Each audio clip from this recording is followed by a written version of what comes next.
Hello and welcome to the second instalment of Unibet's Inside the Octagon. I'm John Gooden alongside the outlaw Dan Hardy, and we're ready to preview UFC 178. Shortly we'll be offering you the chance to win tickets to see UFC Fight Night Stockholm, but first it's 178 and that explosive matchup between Dustin Poirier and the notorious Conor McGregor. Come with me now. This kid is the it man in the sport. There's not a man alive that can beat me. But this is one of the most dangerous challenges of his career. I'm a fighter, man. I bite down and I fight. This is a spectacular matchup.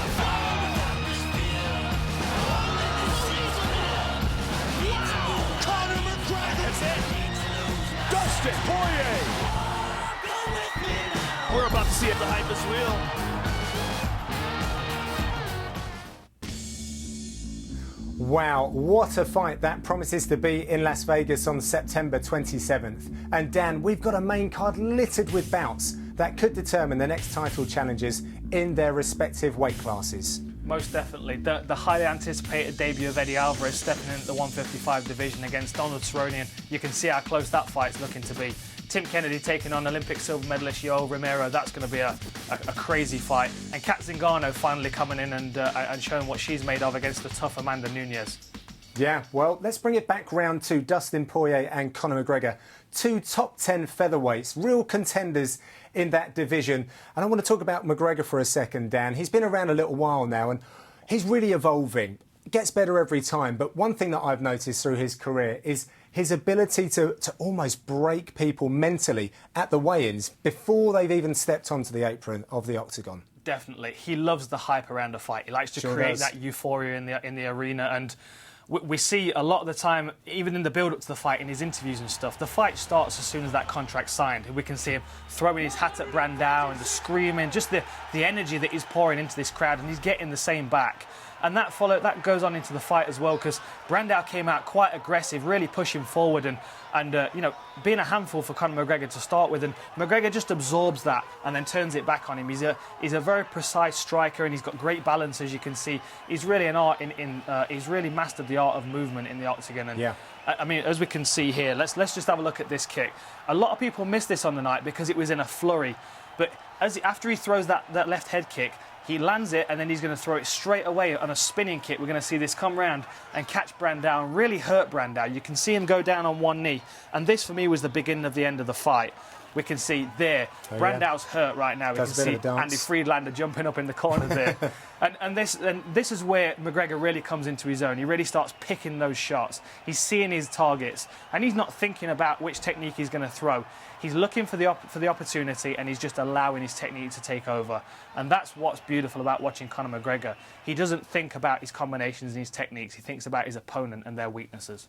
We haven't seen a great deal of him. I think he's clocked up just over 20 minutes of Octagon time. So if we take a look at the Holloway fight, Dan, we see a lot more about Conor McGregor, some more of those more dynamic techniques, which is pretty good, obviously, when we're going to try and size him up against Poirier. Yeah, and it's relevant as well, given the fact that Holloway's quite a traditional kickboxer. He doesn't throw anything too flashy. He's very bread and butter. He likes his basic jab cross hook. He's got good low kicks. But with Conor McGregor, as you can see here, he's got the hook kicks, he's got the hop side kick. He does this beautiful skip off the back leg and throws that rear knee. Yeah. And even if they don't land, it keeps his opponent guessing. You could see as this fight progressed, Holloway was getting more and more frustrated because he just couldn't get a measure on Conor McGregor. And I think this is going to play into the Poirier fight, because if Conor McGregor can keep this pressure on his opponent and really start to frustrate him, he can start creating openings for himself to finish this fight. And we're going to see in a second the head movement of Conor McGregor. Just pay attention to how little he moves to get out of the range of these punches. Look at that, a beautiful little slip just there. And all this bravado, this confidence of making himself look big and putting his arms out and being very animated with it. These are all tactics. This is not just him being a brash, confident individual. These are weapons that he's using. And if he can port this on against Poirier, he could potentially crack him. Now, Poirier and McGregor have a common opponent in Diego Brandao. Both were fast finishes, first round TKO and knockouts. But if we have a look at it, Dan, what have you pulled out of that we can perhaps look at to try and compare and contrast how these two are going to go against one another? Well, the way that most people would look at it, they would say, first round TKO for both guys. quite a similar finish. The difference is when Poirier sees that you're hurt or you're weak or you're tired, he just turns the volume up slowly. Right. He keeps going. Body shots, head shots, he's constantly mixing it up. There's no space. Look at how close he is to Brandao right now. There's no space to breathe at all. And we're going to see him here. We start mixing in takedowns, anything that's going to keep his opponent on the back foot. And he just pours on the pressure until he creates that opening to finish, which is what we're going to see here with the hammer fists against Brandao. And the difference with the fight against McGregor is that he's more selective about his shots. He'll land the shot that does the damage, and then he'll take a back step and he'll start to pick his shots. A much more of a technical approach, whereas McGregor's much more of a fighter's fighter. He likes to get the brawl started. We saw from that right there that he's a very well-rounded fighter, is Mr. Poirier. What other attributes do you think he's going to bring into this contest? Well, the most important thing is the way he approaches this fight mentally. We don't want to see him rushing in and being careless and forgetting this whole plethora of beautiful techniques that he's got. Yeah. His low kicks are very, very effective, and he's really good at placing them and setting them up. He's got a really, really nice, sharp, straight left that he lands, and his right hook's big power as well. One thing he's got to watch, let's make a note of that, you don't want to be off balance when he's throwing those low kicks, but look at that straight left there, right on the chin, and here's the right hook, right on the chin of Cody. You couldn't get a cleaner right hook. And if this lands against McGregor, it could be an early night for him, and really that's something McGregor needs to be concentrating on, because, like you pointed out, we have seen him leave that opening occasionally in previous fights. Yeah, so McGregor, I mean, again, not seen a great deal of McGregor in the past, but we're really nitpicking here. Yeah. He has, every now and then, with that open guard, shown that he's got quite low hands. He does, and this is partly to do with the way he fights, his style. He's confident in his head movement and his hand speed. Look how low his hands are here. Now, this was a shot that Brimage caught him with. It was a beautiful right hook that landed right on the button as McGregor was moving backwards. Now, Brimage is a big puncher, but perhaps not as big as Poirier. And if Poirier lands that right hook, it could be an early night. Here's another one, look. Gets caught up in the brawl, starts trading with Brandao, and this hand's right at his waist, so he just get clipped with it. Against Poirier, you probably can't make that mistake, and if he does, Poirier's just going to pour it on. As we see here, there's the right hook that lands, and then from this point onwards, it's just an onslaught. It's just a barrage of punches. It's ground and pound, there's pressure on the legs to try and pass the guard, constantly keeping Eric Coe uncomfortable. And this is what he's going to look to do against Conor McGregor. I think he's going to try and pace himself and look for that opening, and then when he lands it, it's going to be relentless until he gets that finish. In this fight, as we can see, like that constant pressure, that forearm pressure and the short shots, and even as Eric Coe's getting back to his feet here, straight back down for the takedown, very discouraging for his opponent. Poirier seems like he's very present in the fight. He uses his instincts quite a lot. Sometimes emotion bleeds into that a little bit, and he can be a little bit scrappy. Do you see that there's both positives and negatives to that, though? Well, there are. I mean, there are two elements to full reptile. One is, the controlled, allowing your instinct to take over and allowing the technique to take over. The other one is getting carried away and trying to get the brawl started. And as we can see against Khorasani, he did get quite careless. He got clipped a couple of times in the first round, which meant he had to pull back a little bit. One thing that I do want to point out, which is very relevant to the McGregor fight for me, Khorasani picked this out. With Poirier being such a traditional Thai boxer, he puts his head down and his hands up. He guards in a very traditional way. Okay. But there's an opening here for this uppercut, which Khorasani found. And if we go back to the Brimage fight, we're going to see McGregor looking for these shots. Yeah. I'm going to isolate one for you right now, John, so you can have a look at that. So look at that. Same body posture, same position. The hands up and the chin's down, but that opening is right between. And McGregor's, you can see how confident he is to land this. He's digging this shot right from the canvas. It's coming all the way up, and it's going to crack him on the chin. It's a beautifully placed shot. Yeah. And the interesting thing is, once he's seen that opening, then he starts looking for it again. He starts to use his footwork and his movement to create that space. Beautiful circle in there. Lovely lateral movement. And then we're going to look for this uppercut. There's another one. He's going to find his target. There we go. And not happy with that because he didn't get the finish, so he's going to look for it twice more, and that was the end of the fight for me. Caught him with that and then flurried on the floor. So if he sees an opening, if he sees an opportunity, he will exploit it. And as we can see with Poirier in his previous fights, he does get drawn into a brawl. He don't mind trading punches, and I mean, it's fun. Sometimes it pays off. In this circumstance, it did. He caught him with a beautiful screw punch to the nose and finished Khorasani there. Sometimes it doesn't pay off. And against McGregor, it's a very, very high-risk style. OK. Do you think that the judges' scorecards are going to be full of ink for this one, Dan? Personally, John, I think they can give him a toilet break for this fight. I can't see this being a judge's decision. But then again, I don't want to jinx it. It doesn't matter what happens in this fight. If it's 5 minutes, it's going to be an awesome 5 minutes. Yeah. If it's 15 minutes, it's going to be an awesome 15 minutes. Yeah, for sure. And I mean, just for my selfish reasons, I would like to see him go 15 minutes, just so I've got more fight to watch. OK, thanks. Well, as always, head over to unibet.com for a comprehensive package of pre-fight and live odds ahead of Poirier versus McGregor. Can the notorious one accelerate the hype train further, or will he be derailed? Who are you picking to win? What will be the method of victory? How long do you think the fight will last? It's all brought to you by Unibet, the official betting partner of the UFC. Whilst Poirier and McGregor certainly gets our pulses racing, let's look ahead now to the main event of UFC 178, a world title clash. I'm going to be the champion. I feel like I'm the champion already, and it's a dangerous person to have in front of you. He's going to hit the switch. Oh! Wow! He's got knockout power. It only takes one punch, then you're out. Oh! Just like that! Every single time you step in Octagon, you have to be on. How good is this? He could be the best pound-for-pound fighter on earth. I have to hurt him. Oh, look out. Can he get the knockout? We're going to find out. Demetrious Johnson, number 4 pound-for-pound fighter in the world. He's been a flyweight champion for 2 years now. That's a pretty tough night ahead for Chris Carriasso. But Dan, the stats about Carriasso are pretty interesting. They give us a really good insight. He has never been outstruck in a UFC or WEC fight, and he actually has the lowest strike absorption rate in flyweight history.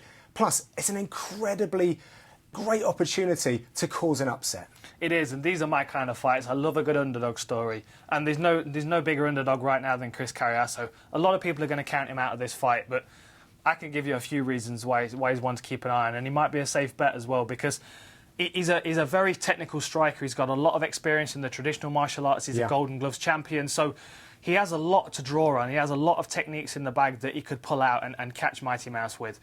We know what Mighty Mouse does. We know how fast he is, how athletic he is, and we know how well he puts the fight together in the game plan. But there are still holes in his game. We can't deny that. And Chris Carriasso's got the tools to exploit them. OK, well, what are those tools and what are the methods that you feel that he can employ?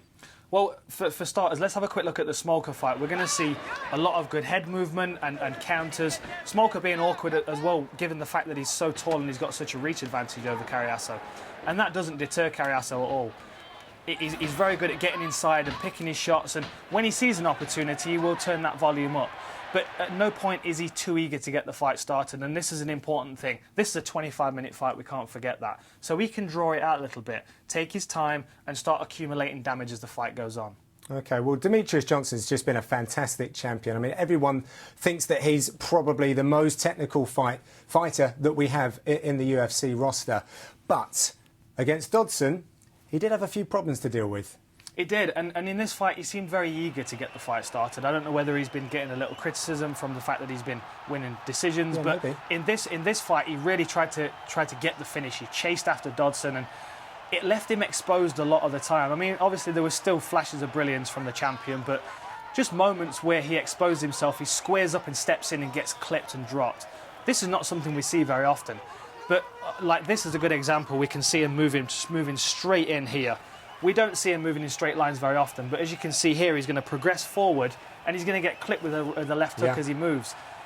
That to me shows the over-aggression that trying to get this fight going, and that's something he can't do against Carriasso, especially if Carriasso's doing more of a Dodson kind of game plan and being a bit more patient, because at some point he's going to have to expose himself in order to engage in the fight.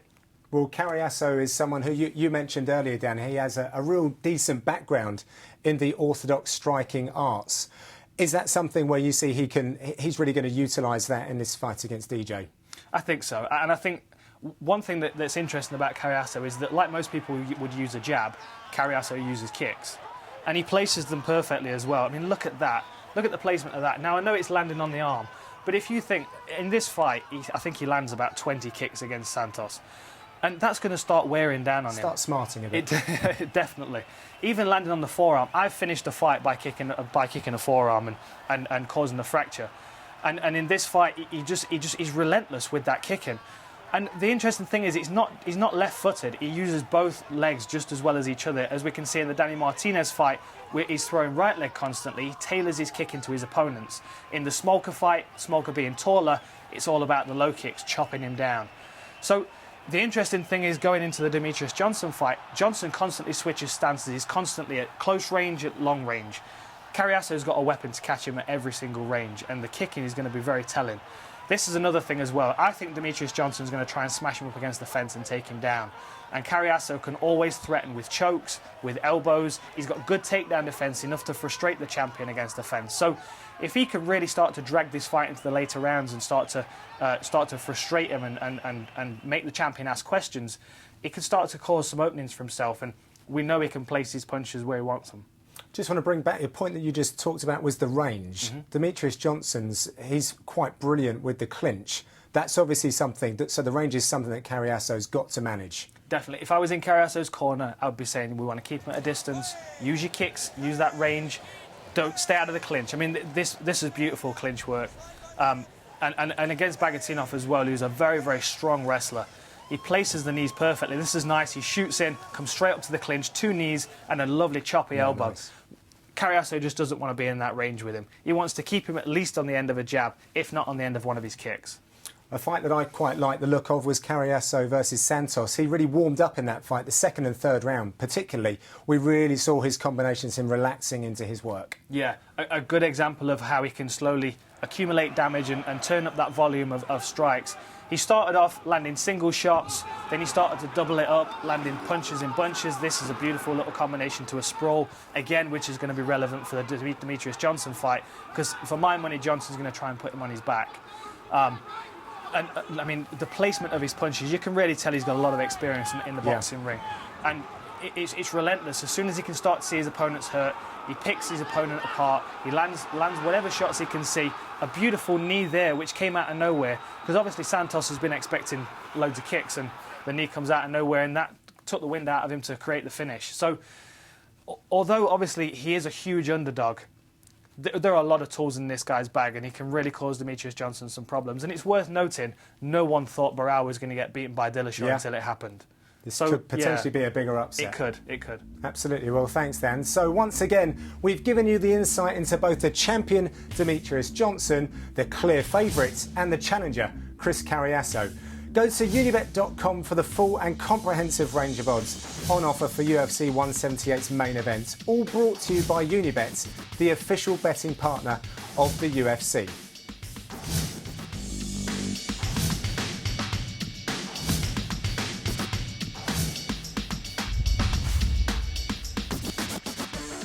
And Dan, there's some really significant other fights at play at 178, which I'd like you to talk us through, if you may. Yeah, well, the one that's exciting a lot of people is the debut of Eddie Alvarez against Donald Cerrone.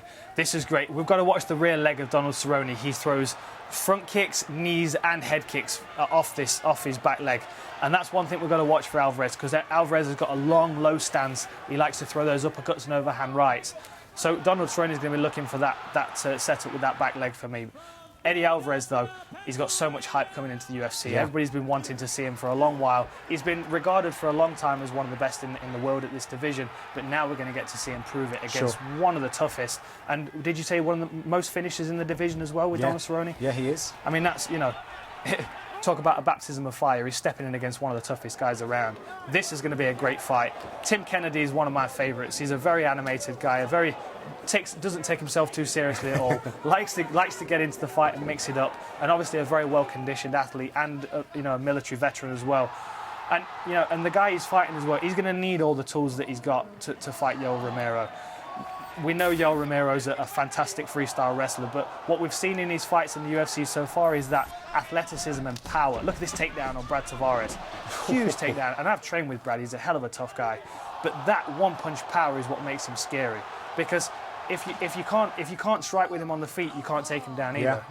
Now, Kat Zingano, we're going to finally get to see her in the UFC. We've been waiting for this for a while. Sure have. She was supposed to be the opposing coach against Ronda Rousey on The Ultimate Fighter, and unfortunately she wasn't able to do that. Now we're going to get to see her in the Octagon against another tough test, Amanda Nunes. And this is interesting because Kat Zingano's got a strong wrestling background and is predominantly a striker, and she's fighting a girl who's got a brown belt in Brazilian Jiu-Jitsu and Judo, but surprisingly has so many finishers for this division. She's a very, very aggressive striker and seems to have, well, the biggest power in the division from what I've seen so far. It's going to be an interesting matchup, and this could really define the next person to challenge the women's champion. Great stuff, Dan. A few dates to mark your card. After UFC 178, we move on to Stockholm on the 4th of October, where Gunnar Nelson headlines against Rick the Horror Story. UFC 179 is on October the 25th from Brazil. That's Aldo Mendes 2. And then Sydney plays host to Fight Night Australia on November the 8th. Michael Bisping and Luke Rockhold headline Down Under.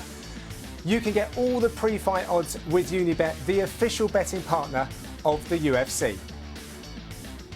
Now, here's your chance to win a pair of tickets to UFC Fight Night Stockholm on October the 4th and a free £50 deposit in your betting account, all courtesy of Unibet. Just answer the following question. Conor McGregor mentioned on his Twitter that buttoning up a nice suit is like finishing what? A beer, B, a double cheeseburger, or C, a hard workout? To enter, simply tweet your answer to @Unibet using the hashtag InsideTheOctagon, and the lucky winner will be notified on or before Thursday, the 25th of September. Thanks very much for joining us on Unibet's Inside the Octagon. Enjoy watching UFC 178, and we'll be back soon to break down UFC Fight Night Stockholm. Goodbye from us. Big right hand. Oh, looking to finish the fight. One punch knockout. Fantastic. That's just nasty. He's in big trouble. Very away. Oh, he tagged him again. Big shot. He's hurt. It is all over. There's not a man alive that can beat me. Oh my God. Unbelievable. I am so fired up for this fight. Somebody is going to get rocked.